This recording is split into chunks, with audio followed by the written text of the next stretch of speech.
Hi, everyone, and welcome. We're going to go ahead and get started. My name is Heather, and I'm a graduate student here at the University of Michigan. And I'm also a member of the Native American Heritage Month Planning Committee. This is my first year, and I love it. And so, before we get started with today's event, I would like to acknowledge the Anishinaabe community and the Three Fires Nation land, which is what we stand on. And I just wanted to mention this because I find it extremely important to acknowledge Michigan's foundation, our Indigenous peoples. And I want to also mention that this land shows us how we should take care of it and how it should take care of us. And I want to thank my elders, thank the committee, and thank everybody that made this event possible. Thank you, and Miigwech. Oh, and you can go ahead and go, Zoe.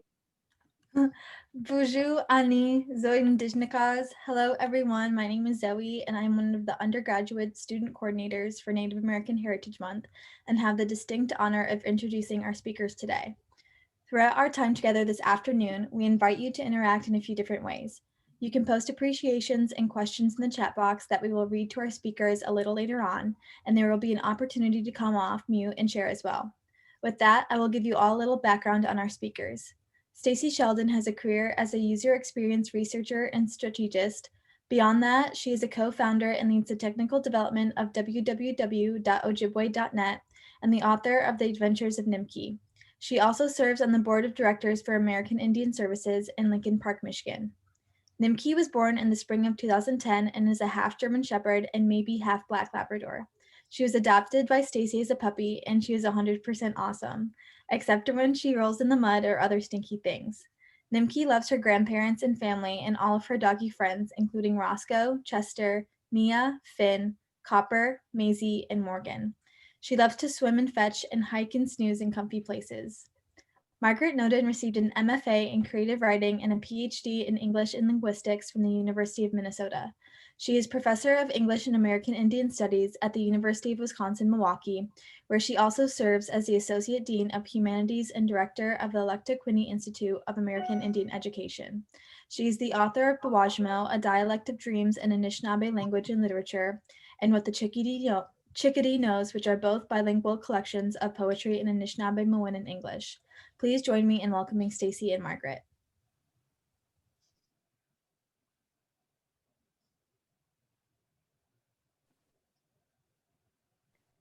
Ani, Stacie Sheldon, Indigenous, Chitwa Dwege Kwe, Indigenous, Nishnabemong, Ajijak Dodum, Sheboygan, Michigan, and Donjaba. So my name is Stacie Sheldon. Honor Beat Woman is my name in Anishinaabemowin, and I'm Crane Clan, and I'm originally from Sheboygan, Michigan. Magneet. Giwed Norin Dego, Anishinaabe Chihuahua, Minnesota, Gied Nong, Chishago, Onjabaya, P. Quezan Swaya, Nonga Minoa King Daya, Mina Kinomage Iowede, Wabsheshi, the Bendegas, Minoa Nij Dansak, Gwingwa Gek, Awe what, Ewede Dawat Ann Arbor, Nitama Zimbige Que Minoa Nita Nimiquezans. So the English version would be that I'm originally from Minnesota and I teach now in Milwaukee, but I have two daughters living in Ann Arbor. They are Wolverines. And I did mention also that I'm Martin Clan.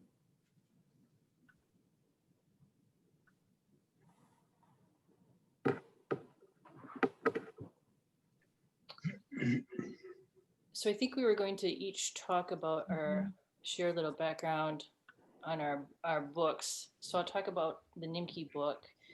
That was inspired because Nimkii is a really cool dog. She's kind of like this once in a lifetime dog that you can easily take with you anywhere.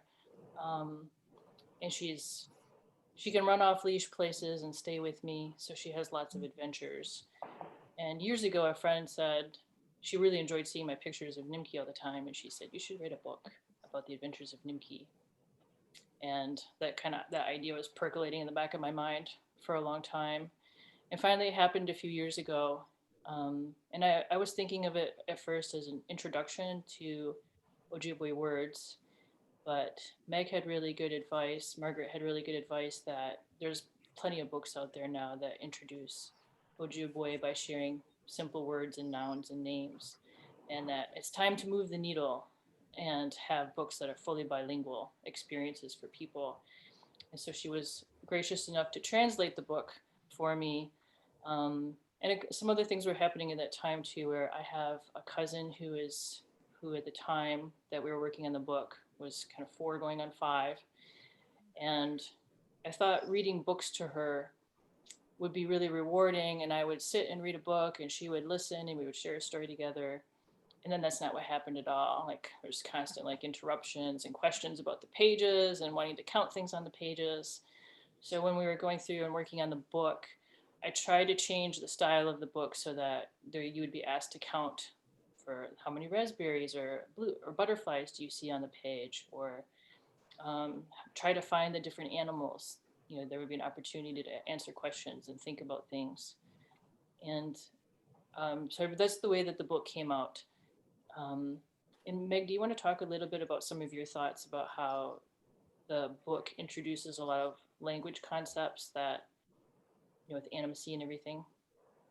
Sure. So I can add a little bit to that. I mean, we felt that it was really important that people had something that challenged them. I know that for me, learning Anishinaabemowin, we would encounter sometimes exercises, or we would be able to hear elders, and we didn't have things that we could go back home and reread to our kids or really dig into and think about how the language works. So we decided we would make a book that included full sentences in the language and had some interesting ideas. And as people learned more, they could read it and reread it and learn more about the language. I mean, just even an example, the title. So the book has this title, which incorporates a couple of different ideas. So Ezhiwebizi might be what she's doing, what Nimkii is going around doing. But if you say Ezhiwebiziwinan, maybe that's like an adventure. And then you would learn to say Ezhiwebiziwinan to mean more than one adventure. And you could add Bebikaan-ezhiwebiziwinan to say she's going around having lots of different adventures. So some people may just get used to saying that phrase and think, well, that's the title. It's nice to have something complicated to learn. And I think as people unpack new pieces of the language, the book will hold more and more meaning. We also wanted to make it a book that could be used in classrooms. One thing we were lucky enough to do is have a gift from Dr. Isabel Bader, who lives here in Milwaukee with me. And she gave a gift so that we could hand out about 200 copies of the book to young people in Milwaukee who are learning to read Anishinaabemowin. And it was just such a treat to be able to give kids a book that they could take home, have for a long time, and share in their family as they were learning.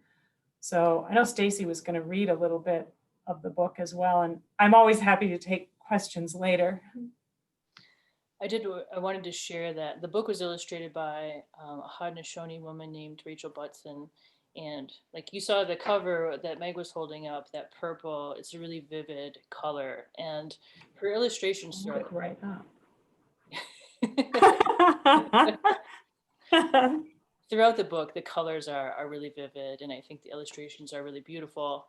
And I did pick out a couple of pages and passages to share, and I have a PDF, so you guys can see the pages that we're looking at together. So let me share my screen.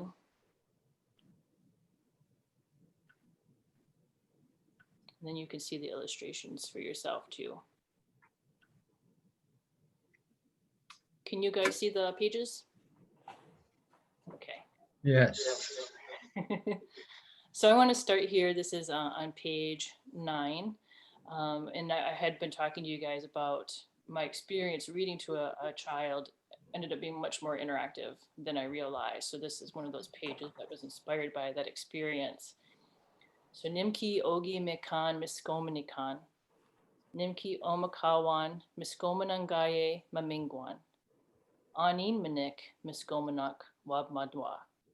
Anin manik mimingwak wabmadwa. Awanen wawa tomanungwa. Awanen wawas konese wat nibanong dibakak. Awe wak wawa tiswak ego. And my controls are hidden by the Zoom panel, so bear with me a second.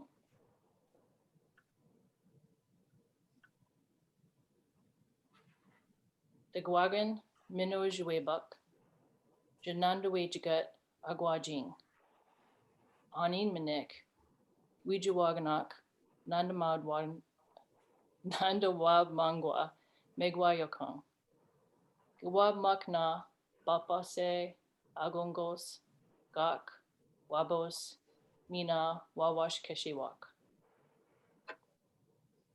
I hope you guys found all those animals while we're looking at this, the woodpecker, chipmunk, and everything.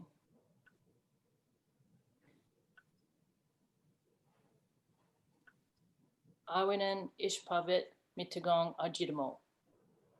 And I think anybody who has a dog is familiar with this scenario right here. Nimkii na Bapagat Inwe Ajidamon. So Nimkii gets laughed at squirrels plenty of times. And I also wanted to share one of my other favorite parts of the book is this nighttime sky, this starry sky scene. And Meg, again, helped advise what would be the best constellations for Nimkii to be looking at. So a lot of thought went into this. And this one is Nimkii, Ominwendan, Ganawab Mut, Anongon Bibun. O Wabman, Wenabuju, Anongon, Gaye, Maingan, Anongon. Nimkii Nagamo, Epaskakana set, Agashi Anongans. Gidadawendana Nagamoyan. Do you want to sing? So those are my favorite parts of the Nimkii book that I wanted to share with you guys. Meg, did you want to share any parts of the book? I think you wanted to talk about the swallows. Sure. Did you have that page to pull up too? I do. Think that was kind of how we planned it. Yeah. So it was fun to hear Stacy read. I just have to say, yay, Stacy, because I think that this is a really good example of someone whose full-time job does not allow them to speak Anishinaabemowin all day. And having a book like this to read to kids and friends, it gives someone a way to practice words that they might not otherwise say. And it also teaches us things about the language. So you can see on the screen, and just to take a closer look, what you have are swallows. They're very accurately drawn. So we all often learn Beneshi, and we know that's right when we say bird, but we don't learn as often the particular types of birds. So here you have Angodnong, Jashawanabisiwak, O Damanatawa Nimkian, Angodnong, Jashawanabisiwan, O Damanatawa Nimkii. And that is just a fun thing to hear. And you can think of what are those Jashawanabisi.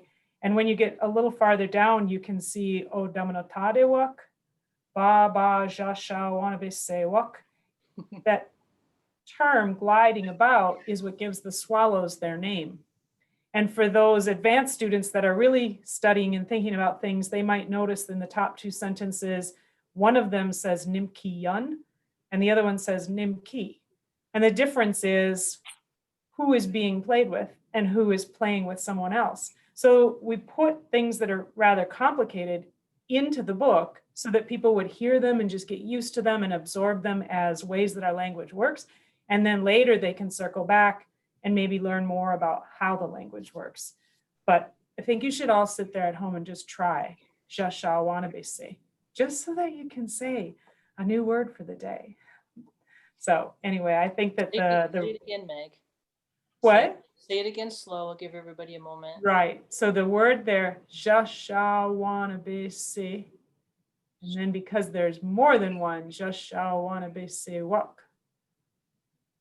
And when they are doing it, they're going around doing it. So that little baba in the front means they're kind of going around doing that thing. So baba Jashawanabisiwak.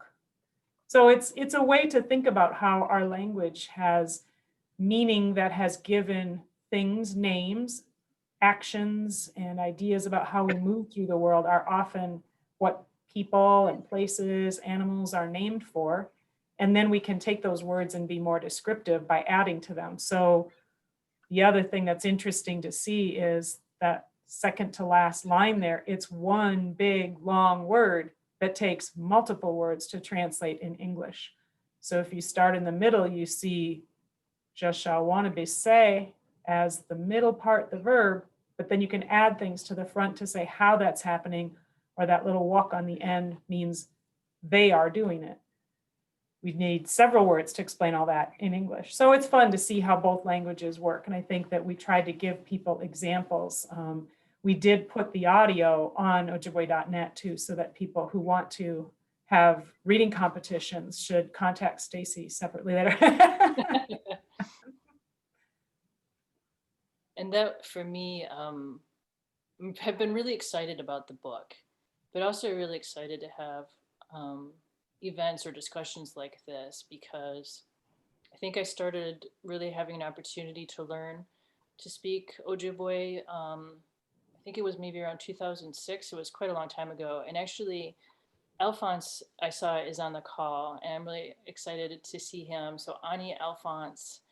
And Alphonse has been really important to everybody in this community for our experience of learning the language. He's a treasure. So miigwech for being here, Alphonse.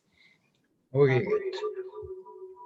But I remember my delight in learning the things that make Anishinaabemowin unique, and the ways that it could teach you about looking at the world. And I think one of the things that's special about Anishinaabemowin is, to Meg's point, is sort of like it's the way that it expresses relationships and shows our connections to things. Sort of reiterates that Indigenous idea again, that we're all connected.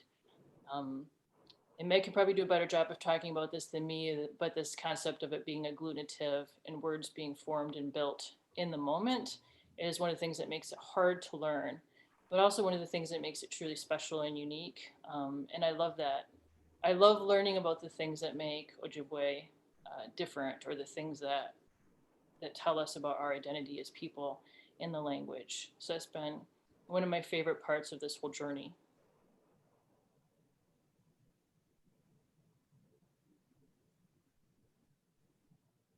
And I don't know if you wanted to see if people had questions right now, if people wanted to know anything about Nimkii or the book, or if we wanted to talk about the Chickadee book and then sort of regroup for questions. What do you guys think? I think either way works. I just actually thought of a quick question, maybe for Nimkii. I am wondering, and we invite, I guess I should say first, if anybody had questions, please put them in the chat box. We can read them out to Stacy and Meg and Nimkii too, or you can hop off mute in just a second. Either way works. I am wondering, so I see lots of adventures going on in this book, right? Nimkii is really all over the place, doing lots of wonderful adventures. What is her favorite adventure, or like season, and why? Or maybe she can't just pick one, but what's a highlight for Nimkii? Nimkii has a really lovely thick coat.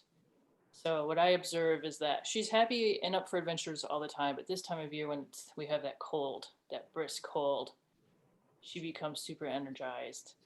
And I think her favorite thing is going hiking. I'm going hiking and running around. She chases after deer sometimes. She also, my parents live on a big plot of land where she can play. So we have a chucket with tennis ball, so I can throw the tennis ball for her. And she's a working dog. She's got that shepherd mentality where she needs to have a job. So she will fetch that ball until she can't fetch it anymore. So to be careful to make sure she stays cool. But she just, I think what's the most important to Nimkii is to be with me. It's like wherever I go, as long as she's with me, she's where she wants to be. And I do, not everybody was here earlier, but I actually have a plate of ham that I use to get Nimkii to want to sit on the couch with me today. Kokoswias. Some Nimkii, delicious pig meat. Nimkii, we meejin. And I saw, while we're getting Nimkii to come and say hello, I saw two other questions in the chat. I can take one of them, and then maybe, Stacy can take the other. I don't know. I guess right now, it's worth noting that there's lots of things. Honey Nimkii. Gijigijigaaneshiinh Nimkii.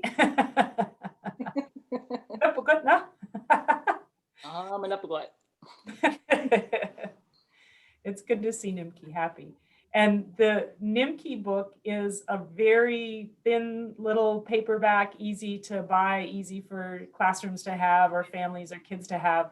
And it's put out by Wab-a-Jijak Press, which you can find online. And there are a couple of books before this one called A Jijak and one called Bijou.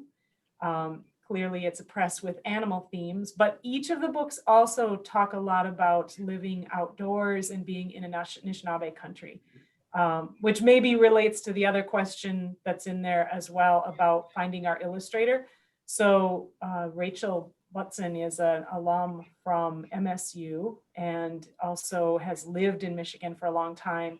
She's now a teacher living out in the Dakotas, actually working with students who are learning the Lakota language, but she has a real sense for capturing Indigenous identity and making books and images that help Native kids recognize themselves on the page. She's amazing. I recommend people look her up on Instagram or online because she does much more than these books, but it really all adds up to helping Native folks see themselves, I think, in the world. I don't know if Stacy, if you have anything to add. It's been fun to work with the book and getting it done. It's been for me a powerful experience to have all these Native women working together on this project. And I've heard some horror stories about working with non-Indigenous or non-Native presses. And I think I've probably been very fortunate to have this opportunity to have this connection. And it's in Michigan too. So we feel connected to this place with the press. I'm trying to watch the chat, but I think we caught the chat questions, unless people have more. It's good for people to ask questions. This is your chance, right? And I want to say Ani to Mackenzie and Mark. I see you guys on the screen. I know Mackenzie has a copy of the book. Ani and Stacy, Ani Margaret, Uncle Dawson Dijnakas, meanwhile, Duncan Jaganashwan Nuswin. I know, Margaret, I've read that you write your poetry in Anishinaabemowin first and then translate. I wonder if, Stacy, you could talk about what it was like, the process of writing in English, and then did you guys collaborate in terms of the wording, and how did that work? Well, that was one of my favorite parts because we wrote it, I wrote it in English first, and I sketched out what I wanted the pictures, the illustrations to be based on, experiences that I've had with Nimkii. But there was like these really fun things that I'm going to turn over to Meg to talk about where, for instance, I had Nimkii dress up as a skunk. Actually, let me take you to that page real quick. When we get to autumn. So here, we had written about Nimkii dressing up as in English, I would say that she dresses up as a skunk or that she wears a skunk costume. And Meg, this is one of my favorite things that came out of the book is sort of like, we ended up having to like noodle around this concept of pretending or making up, and that being different in Anishinaabemowin in English. And there was a couple places where this came up in the book, but to me, this was like a really fun opportunity to really learn some of the profound differences between English and Ojibwe. So for some reason on the screen, I see half of each page a little bit. It's funny, but you can see Nimkii in her skunk outfit with the pumpkins. And then on the other page, oh, perfect, that fixed it, whatever you did.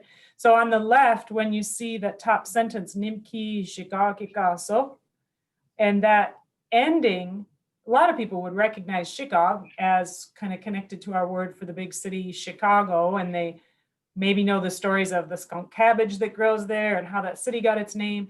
But the little piece about adding kaso, which is what you can add when one being is pretending to be something that they're actually not. So that kaso gives the idea that some pretending or fakery is going on. So we could have said that Nimkii wears a skunk outfit, but the way that might come out in Anishinaabemowin would make you think that the dog was wearing a skunk hide, which wasn't, I think, what we were actually going for. We were trying to say that she's pretending to be a skunk. So we were able to have one word that just says pretending to be a skunk. Again, it's something that in English, you need a couple of words to convey that, but there are many, many times where elders, Alphonse and the others that we've worked with have reminded us that Anishinaabemowin is a language of kind of making up stories and embedding those stories right in the words. So it was a lot of fun. I think it was a mutual, I guess, like a little bit of a dance, you know, with Rachel making pictures. We didn't think to put the swallows in there till Rachel drew the swallows. I think Stacy had started out saying, have her on the beach, chasing some birds. And then Rachel made them specific. And then I said, well, now let's really use that for you grownups taking the language elsewhere to teach a lesson in obviation, right? So we had a lot of fun. As a teacher, I knew what things I wanted to model, just so people would hear those and they might learn about them later. Stacy had activities in mind, and then Rachel really added little pieces that we then went back and blended into the story too. So it was a lot of fun because, like you mentioned, I often write my poems all in Anishinaabemowin first, and I don't really think about the English. I've tried to start out with just all Anishinaabemowin ideas and sounds and just go with that. So to have to think about how the English weaves in there and starting from a different place it's always fun. It's always fun to work with the language.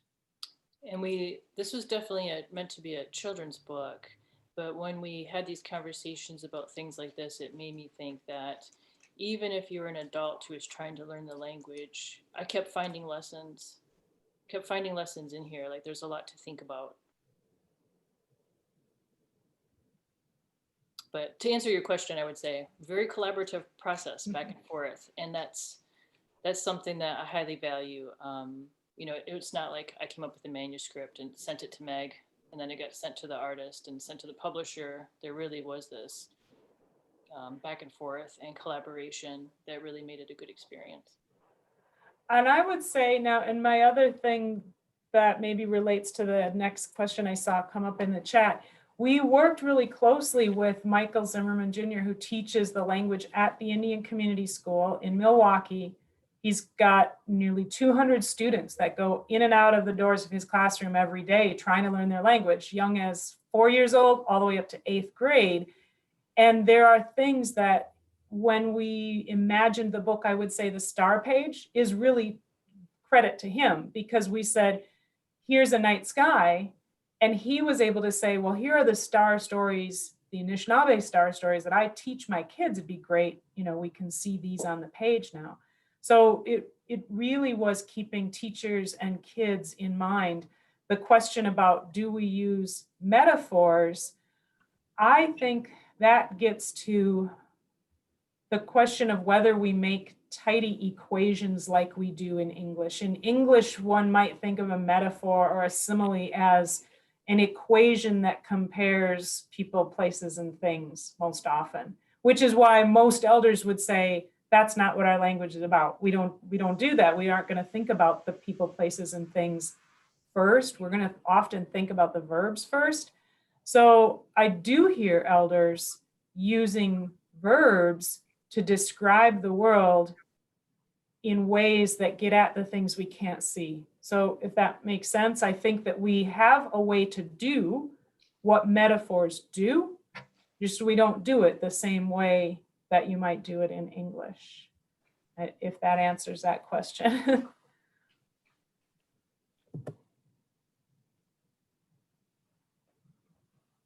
So I guess I'm saying the elder that you know is right and more, you know, that we don't do exactly what we do in English, but there are ways that our language allows us to make comparisons and talk about the things we can't see. Sometimes to talk about something like love or sadness, you need to make comparisons. So I see Marie asking, can you give an example? One of my favorite examples comes at the end of the book when Nimkii actually says, Gijigijigaaneshiinh.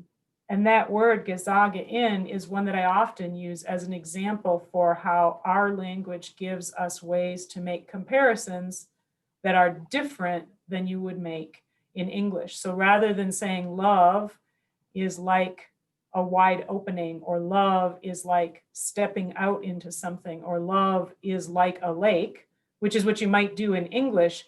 You could just say those words, Gijigijigaaneshiinh, I love you. I often really like to teach young people to say Chickadees, I love myself. And then they go and they hear things like Zagaigan or Sagana or Sagajagaba, words that mean lake or to step forward. And they start thinking, oh, love connects with an idea of outwardness or gesturing toward things. Lakes connect to that as well. So that's an example of how some of our words have meaning that give us different connections than what we might find in English. I feel like You should all practice that too. You have to say Chickadees. You have to say it at home now. Do we see the mouths moving? Chickadees. Chickadees is I love myself. And we often, we have to do that. We have to take time to love ourselves, give ourselves rest, forgive ourselves, and then we can go and say to other people, Gijigijigaaneshiinh, I love you. I've had that experience as a second language learner where I feel like it's really common in poetry and music, especially, to have a like, it's like this or it's like that, and to want to be able to translate that. And then you find out that it's more complicated. Like, there isn't that same simile or metaphor doesn't necessarily exist in Anishinaabemowin, and you have to find a different way to think about your idea. But I kind of like that because it forces you to think about what are you really trying to say? Like, what are those things that you really are trying to speak to that are bringing out that idea for you? If you wanted to say, she was dancing like a butterfly, that's so easy in English, and I think everybody would know what you mean, I guess. But the translation would maybe make you think about what are those qualities that you're trying to speak of. Yeah, I'm watching the chat and there's another question which says, after the fire is over, after the smoke has gone, is that a way to say a relationship is over? I don't want to comment on relationships. I'm not qualified. So I'm kind of joking, but also kind of not. I think that in Anishinaabe country, one of the aesthetic values that is uniform is that everyone has their own way of saying things. So there are some cultures, English is one where often sort of a famous metaphor or phrase or image might get repeated, and that's a good thing. And actually even the Iroquoian languages, they have a habit of repeating a thing sometimes, and that's a good thing that they all repeat it and say it the exact same way. Anishinaabemowin actually isn't that way. In my experience, and Alphonse could chime in if he wanted to, I think that when you get a group of very fluent elders together, they really delight in talking about the same thing in as many different ways as possible. So when you say that line about after the fire is over, after the smoke has gone, it absolutely, maybe it's the next, song that you might write, and it's the perfect way to say it. I think for our culture, fires are often even considered much bigger things. So fire, like we say, we're the people of the three fires. A fire is sometimes a generation or a confederacy, something very big. A fire is a big symbolic, significant thing in society. So yes, you can talk about a fire ending, and that means something significant has ended. I think there are a lot of ways we can use our language, and in Anishinaabemowin in particular, variety is often the key. People like to say sometimes the very same thing as many different ways as possible. And there's also this other side of things too, right, where English has a pretty formal structure and grammar. Like, one of the examples Meg and I have talked about before is a fawn. So the correct way in English to refer to a baby deer is fawn. And if you say baby deer, that's actually not grammatically correct. Where in Ojibwe or Anishinaabemowin, the way that you might refer to that animal could depend on the mood and perspective of the speaker. They could say that's a little spotted one or a new little deer, and it's not wrong. It's not incorrect or grammatically incorrect. So it's kind of like, while there's some things that might seem that you can't do, there's a lovely amount of things that you can do with the language. Yeah, people had good questions. I don't know if there's others. Our hope was really that a lot of the things that Alphonse and others have taught us, maybe Alphonse can take a bit of a breather and say, "Ooh, they understood a little bit of what I taught them." We hope. I think that is really the goal with the book, is to just get the language out there to more people. And I think it's worked to have students enjoy it, but we've also found a lot of people who really had no experience with Anishinaabemowin as a language before have felt like this is an easy enough thing. I start with sort of, a simple story, and then they find more and more each time they read it.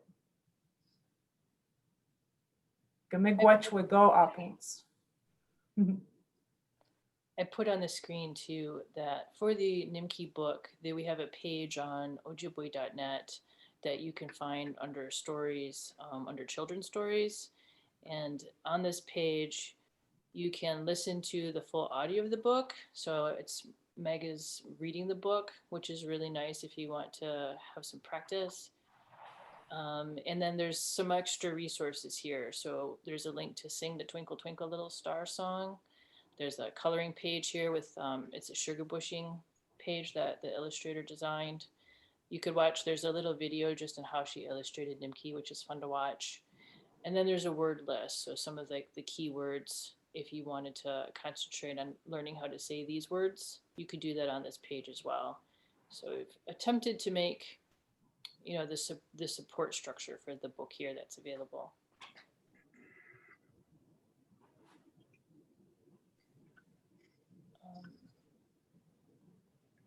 Meg, did you want us to jump over into talking about the Chickadee book? We could, yeah. And if you have this up, if you wanted to, you could bring up the Chickadee song, because the Chickadee book, I'm trying to watch our time. The Chickadee book, which again, now I'm like, it's as if you're here in my house visiting me, right? So the Chickadee book has on it 3 little chickadees, which if people are paying close attention and read the cover art, the title of it is Gijigijigaaneshiinh, familiar phrase that you just learned. And the artist is a Michigan Wolverine graduate, Shannon Noori, my daughter. And it was amazing that she came up with such a beautiful image, and that my publisher said, "Oh, can we have that cover for the book?" And so it was nice to see again that it was a project that pulled in friends and family. It's the second book that I published with Wayne State University Press.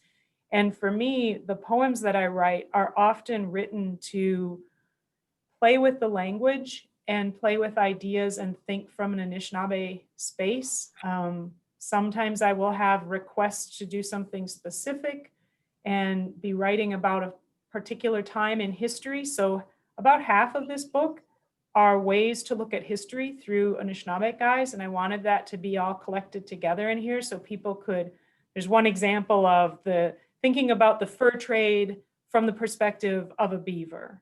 I think we forget what that might feel like. And we also just forget to listen and think in a different way. My dad, when I was young, often taught me to listen to everything alive around me, birds being one of his favorite creatures to listen to. So this little song that is on here started out as a poem trying to think about the way we might talk about chickadees. So this is your learning part. You guys should learn some here, and then I'll sing it, and you guys can all learn to sing it because you all signed in here. You know, it's an afternoon lesson for you, right? So Gijigijigaaneshiinh is a chickadee. Gijigijigaaneshiinh. And chickadees are unique in that they stay with us year round. So they are one of the little birds that you might see in winter, you might see in summer. They are not birds that migrate away from the region. They're here with us all year. And one of the things that I know I often talk about within my family is the way that we represent the elders who came before us. And if you're going to talk about your great grandparents, you don't actually use Nokomis or Nimishomis. You wouldn't necessarily be talking about my immediate parents' parents. You would talk about Onkobijaganak. And so those elders, those ancestors, that was a word that I learned for great grandparents, ancestors. But then you can also learn the word Onkobidun, which is literally to connect or tie something. So then you start, again, like we talked about earlier, thinking differently, thinking about the way your ancestors are literally connections from one moment in time to another place and another moment in time.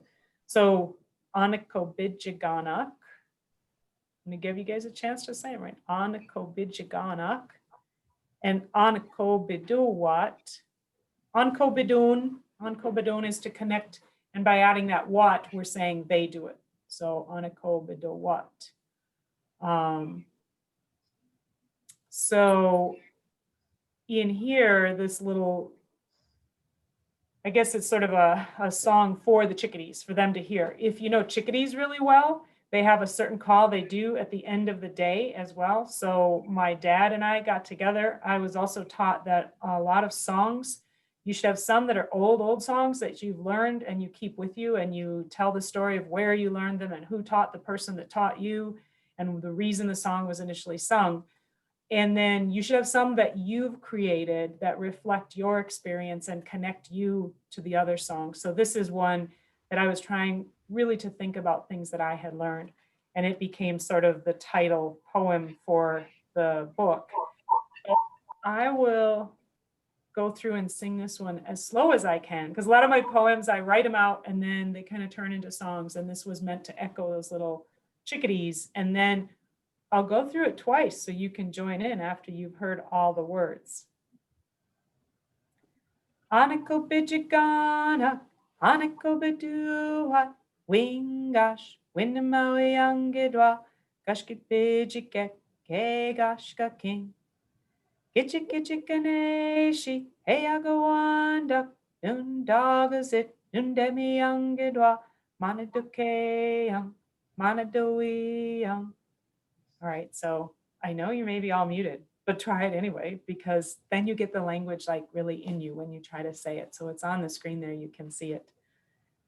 Onkobijaganak, Onkobiduwat, Wingash, Windamawiangidwa, Gashkibijigegegashka king. Gijigijigaaneshiinh Gikendaan, Nundagazit, Nundemiangidwa, Manadukeyang, Manadawiyang. So that's the little story of the Gijigijigaaneshiinh at the center of the book and on the cover of the book. For me, there's a lot of things that I write that are very scholarly that I have to write to kind of sort things out in our field and ways that we might teach people going forward, and also just to make space for our language and ideas in higher education. But then there are things like the little poetry book, which I actually think is probably the publication that my parents are maybe most proud of. So I feel like making sure that I leave space for questions in here if there are any. Otherwise, I can also read another poem. I know we had things. I'm going to butt in and say that this is my favorite poem that Margaret has written, because it taught me how to say Gijigijigaaneshiinh, which when you just look at the words, looks a little intimidating when you look at the word, but when you hear somebody say Gijigijigaaneshiinh, I don't know why, that just sounds, I think I'm always going to hear Meg singing in my head whenever I see that word. Which is either frightening or helpful, I'm not sure. It's lovely. I think the other thing is we wanted to make this a little bit interactive. So let me see, there's another, well, then we have the question, why, oh, why is Piche our state bird? I don't know, right? I mean, it's interesting the way people connect with birds. Different communities and cultures connect differently with birds. And then it says, what are you saying that the world is not yet ripe? Yes, I was thinking, And in that way, it is almost like one of those maybe Anishinaabe metaphors. By using that word, I was trying to sort of suggest there's things in the world that will ripen, that will happen, but they haven't, it hasn't happened yet. So it is maybe about spring, but it could also be about youth, or it could be about plans we have, things that we anticipate. So by sticking it in there that way, I leave it to the reader to figure out exactly how they want to take that. For me, it was interesting the way that word fits with ideas, you know, about growth and things that might open up and change. So there's another one. Oh, was someone going to say something? I can't always tell. Oh, I'll turn my Alphonse, if you have a question, I'll turn my microphone off and you can. Yeah, I was going.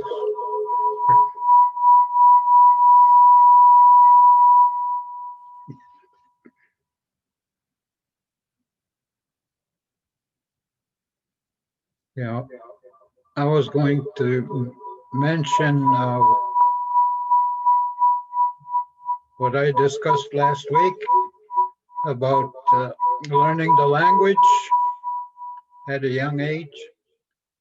You can see the words here. I already knew these before I went to school. So you see, what you learn, the language you learn as a kid is the language you speak as an adult.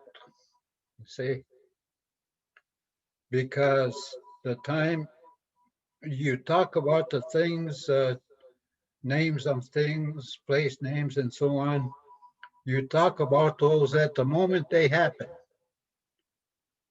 And that's the way it's carried on from there.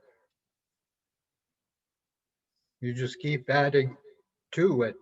You may reach more understanding as you go on, but still the same word.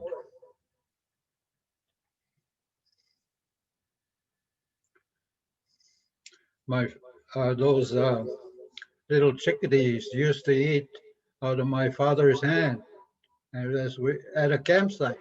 I don't know how he did it, but he did it. You know, that was amazing to watch those things. No, how would you talk? Carry on. Alphonse. I think that's such a good connection to what Stacy was saying about the Nimkii book too.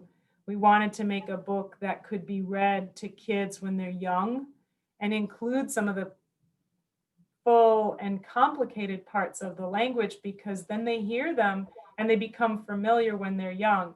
I know when I was first teaching, there were not many books for kids available, maybe just some numbers books or counting books. And that was good. It was a great start. But the more we can give kids when they're young, the more they'll carry with it. I also personally am planning to live to 100.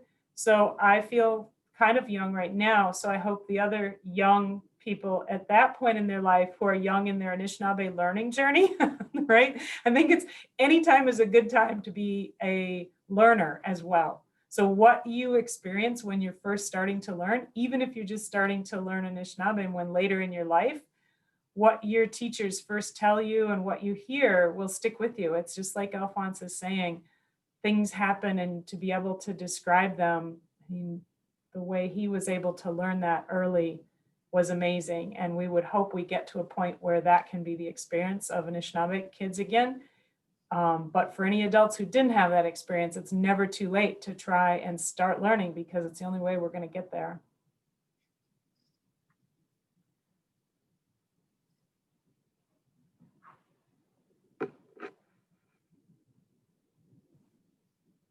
This makes me Alphonse. It makes you what? I said it makes me miss Alphonse. We all always miss Alphonse. I think this is nice that Gijigijigaaneshiinh Michigan Gajue without the Nongom. It's nice that this happened today. Api Gajue Buk Mamwe Anishinaabemowin Oshme Nita Nakweshkadadi. I think that when we get together and can hear our language and share it and go back and forth with a little bit, that's how we build up a way of speaking to each other. And Alphonse has been very good about doing that for folks who are in that area, but really broadly across the Great Lakes. Alphonse is really well known. That somebody asked also about, Stacy, you could show this as well. The note about my poem that was in the New York Times. Yes, I can say to this group of people who I consider sort of community and friends, it was a little sad. Naomi Shihab Nye is an amazing poet. And I was very touched to think, oh, she picked something of mine. Here she is after the election, wondering what's going to happen in the world. How can poetry help us pause in a moment and think about when things stop and we don't know what will come after? And so I was really honored that she would find a poem of mine. And so I guess actually this is a good page here, because we then created this page to show people what the poem actually looks like, because it is not that good in English at all. It has this nice image, but it's not it doesn't sound as good. I can read this one as well if people want to hear it. It's on here. But just think how different this sounds. So just hear it in Anishinaabemowin and then English. Bi bunik. Bonipon api bibon midash the kanamat odeshiwe. Dash kikwading. Bonit tamang madwe goshkak minawa bizin mongedwa. We wenjiganojiak. Bonigadetawak. Mi maji amewate pichi. Makwame wagamak. Boni wak enaji. Jingo biwadikwana nengach wabuz waganak. Bonam gegapi midash bonendang aki benish bokoshkak.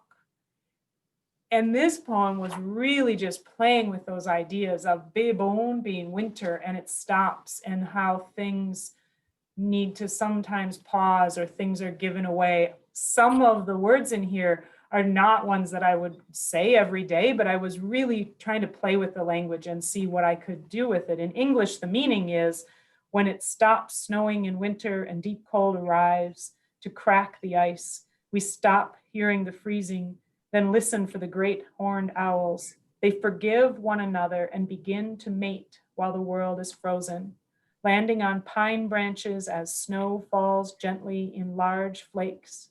Eventually, she lays an egg, then ignores the world until it breaks. And all of these ideas in English, I would never have come up with them in English at all. So it was interesting to me that somebody who reads only the English part found something in the English poem that she liked, and it had meaning for people that actually don't know the meaning in the Anishinaabemowin. But yeah, it was a funny thing. To me, it was a bit like making a sculpture and having it put in the museum and being proud it's there, but then realizing, oh wait, they forgot to attach the head.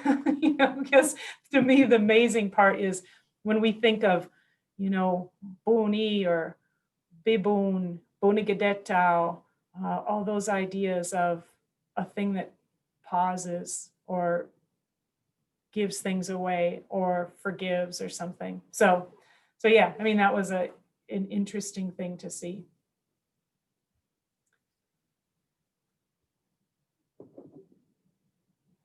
We've managed to use up a whole hour instantly. I feel like it flew by. There's a question in there about what are some good resources to start learning. And I think Margaret and I spend a lot of time on this website, ojibwe.net. So I'm going to have to say that I believe that it's a good place to start learning. There's an overview of the lessons here, but there are beginner lessons if you just want to learn about kind of some things about Anishinaabemowin, and then how to introduce yourself, some words you might use in a classroom setting, and then getting into how the verb structure works, which is maybe nice to sit back and take a look at and then dig into. So this is a good place to start. And then we have a lot of people come to the website to listen to the songs. Like Meg's Chickadee song, Gijigijigaaneshiinh is like a great way to try to get the feel of the words. I actually find when trying to learn Anishinaabemowin, not looking at the page is helpful and only listening to the sounds, and vice versa. Like, because some of the words are so long compared to English words, you kind of want to get that rhythm or idea of sounds in your head, and it helps to listen to. And there are a lot of songs in here. There's children's songs, some old traditional songs, some popular songs. But this, I think, would be a great place to start.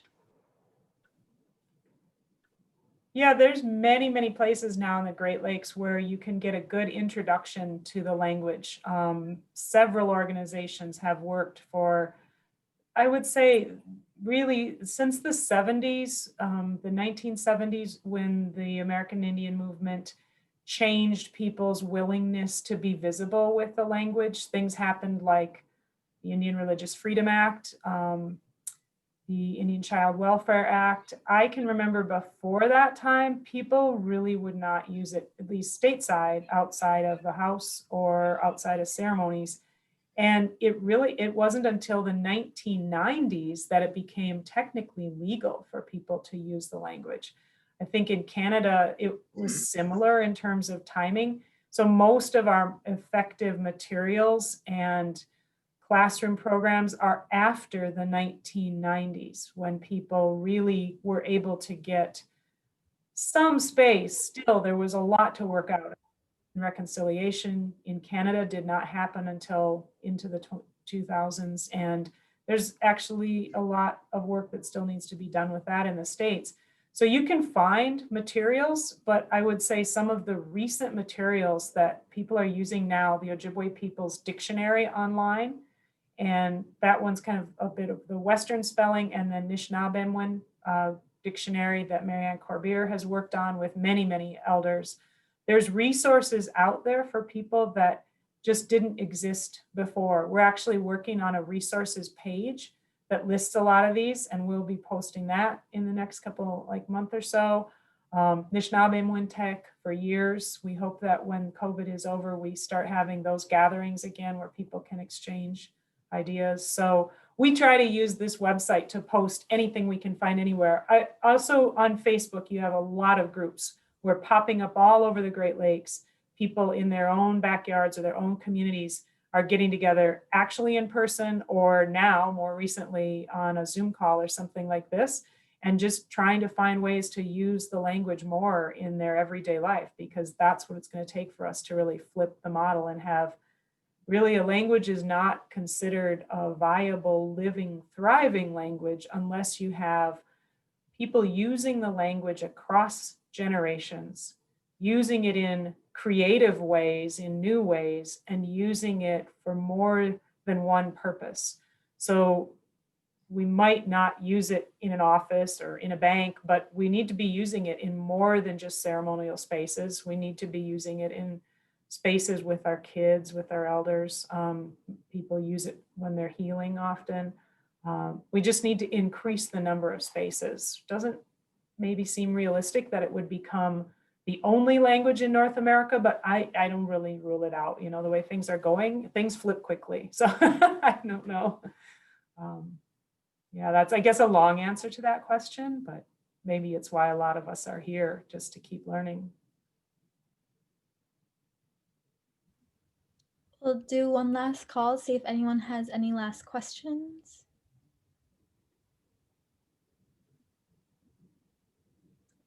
Lisa had a question. Where will we be able to find the recording of this program? This will go up on our Native American Heritage Month website, and we will link that in the chat box. So if that's it, we'll wrap up for this afternoon. Miigwech, Stacy, Margaret, and Nimkii for sharing both of these wonderful books with all of us today and all of the beautiful lessons that come with them. Please be sure to keep the Adventures of Nimkii and What Chickadee Knows in mind for gifting this time of year. Links to their website are going out in the chat box. We are nearing we're nearing the end of Native American Heritage Month, but we're not there yet. So this week we have a few more events, including a discussion on Afro-Indigeneity this coming Friday, November 20th at 6 p.m. with Calty Mays and Amber Starks, where we will examine what it means to be Black and Indigenous in the world today. And with that, we hope you all have a great rest of your weekend and happy Native American Heritage Month. Bamampi, miigwech. Bamampi. Miigwech, Stacy. Miigwech, Margaret. Bamampi. Give them Bamampi.